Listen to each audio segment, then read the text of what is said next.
all these protesters must be freed immediately. ივანიშვილის რეჟიმს სიმდისის პატიმრების გათავისუფლება ევროკავშირის უმაღლესმა წარმომადგენელმა საგარეო საქმეთა მინისტრების შეხვედრის დასრულების შემდეგ მოსთხოვა. კაია კალასმა დღეს ჟურნალისტებს უთხრა, რომ ევროკავშირის მსჯელობის საგანი დღეს საქართველოში არსებული მძიმე პოლიტიკური კრიზისი იყო. საქართველო არ მიდის ევროკავშირისკენ. ეს არის ნათელი გზავნილი ქართველი ხალხისთვის ბრიუსელიდან. Then briefly we discussed the situation in Georgia. მოკლედ ვისაუბრეთ საქართველოში განვითარებულ პროცესებზე. რეპრესიული კანონების მიღება და გადამეტებული ძალის გამოყენება დემონსტრანტების წინააღმდეგ არის საგანგაშო უკუსლა რეგიონისთვის. დემონსტრანტები დაუყოვნებლივ უნდა გათავისუფლდნენ.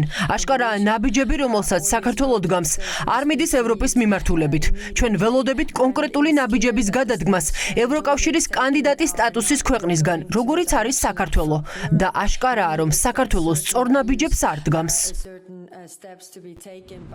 ვიდრე კაია კალასი ამ განცხადებას გააკეთებდა ევროკავშირის უმაღლესი წარმომადგენელი მინისტრებთან კონკრეტული შეთავაზებით მივიდა. ის ფიქრობს, რომ სანქციები უნდა დაუწესდეს იმ მოძალადეებს, ვინც ხალხს საქართველოში შემოდგომის სისხლიანი დღეები მოუწყო. Yes, we will discuss. ჩვენ განვიხილავთ საქართველოს საკითხსაც. რა თქმა უნდა, იქ განვითარებული მოვლენები საკმაოდ შემაშფოთებელია და ვიმსჯელებთ, რა შეიძლება კიდევ გავაკეთოთ. დავაყენეთ სანქციების საკითხი მათ წინააღმდეგ, ვინც ძალადობას იყენებს მშვიდობიანი მომიტინგეების წინააღმდეგ. ჯერჯერობით ვერ მოვახერხეთ ორი ევროპული ქვეყნის დარწმუნება, რომ ასევე დაეთანხმონ ამას, მაგრამ ჩვენ ვაგრძელებთ მცდელობას. We continue trying. კალასის განცხადების პარალელურად ევროკავშირის ელჩმა საქართველოში დაადასტურა, რომ მათ უკვე დადგენილი ჰყავთ ძალადობის ბრძანების გამცემები და შემსრულებლები. არსებობს სია და მის ამოქმედებას სჭირდება 27-დან 2 ქვეყნის თანხმობა. ის რომ დღეს ივანიშვილის გუნდი ევროკავშირის სანქციებს არ ექვემდებარება, ეს მხოლოდ პუტინის მეგობარი ორბანის და ფიცოს დამსახურება. European Union cannot accept. ევროკავშირი ვერ მიიღებს ძალადობას, დაუსჯელობას და დაშინებას, რომელიც თითქმის 3 თვე აგრძელდება. სწორედ ამიტომ მუშაობთ სანქციებზე მათ წინააღმდეგ, ვინც ადამიანის უფლებების დარღვევასა, დაშინებასა და ძალადობაზეა პასუხისმგებელი. ვიცი, რომ იქნება მცდელობა აღდგეს ერთიანობა სანქციებთან დაკავშირებით იმ პირების წინააღმდეგ, ვინც მშვიდობიანი დემონსტრანტების წინააღმდეგ ძალადობაშია მხილებული. ჩვენ მოვახდინეთ რამდენიმე ინდივიდის იდენტიფიცირება, რომლებმაც იზალაძეს მშვიდობიანი მომიტინგეების წინააღმდეგ. წევრი სახელმწიფოები მსჯელობენ ამ სახელებზე. Discussing those names. საქართველოში არსებული პოლიტიკური კრიზისი ევროკავშირისთვის აშკარა, გამოსავალი კი მხოლოდ ახალი არჩევნებია. ევროკავშირის საგარეო საქმეთა მინისტრები ქართულ ოცნებას მოუწოდებენ განიხილონ ახალი არჩევნების ჩატარების შესაძლებლობა, რაც ქვეყნის ევროინტეგრაციის გზაზე დაბრუნების პირველი ნიშანი იქნება. ვფიქრობ, უნდა განიხილონ ახალი არჩევნების ჩატარება, რადგან არჩევნებამდე და მის პერიოდში ბევრი დარღვევა გამოვლინდა. ასე რომ ვფიქრობ, საქართველოს მთავრობამ უნდა განიხილოს ახალი არჩევნები და ეს ძალიან მნიშვნელოვანია. ნიდერლანდები მხარს უჭერს ქართულ ხალხს და ასე გააგრძელებს.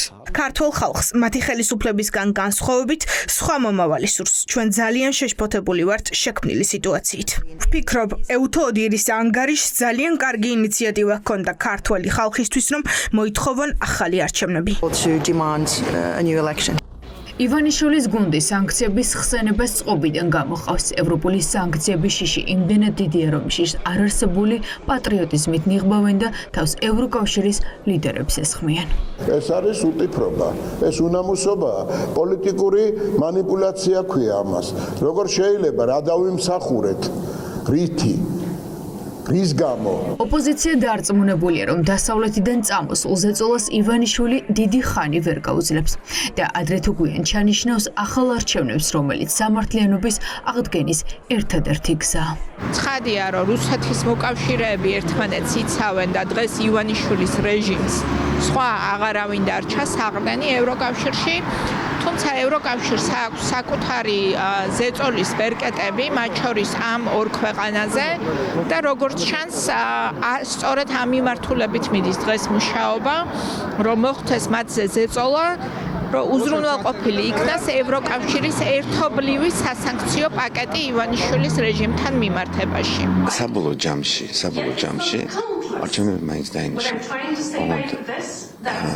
აქ არის საუბარი, როგორ გამოვა ამ სიტუაციიდან ქართული ოცნება.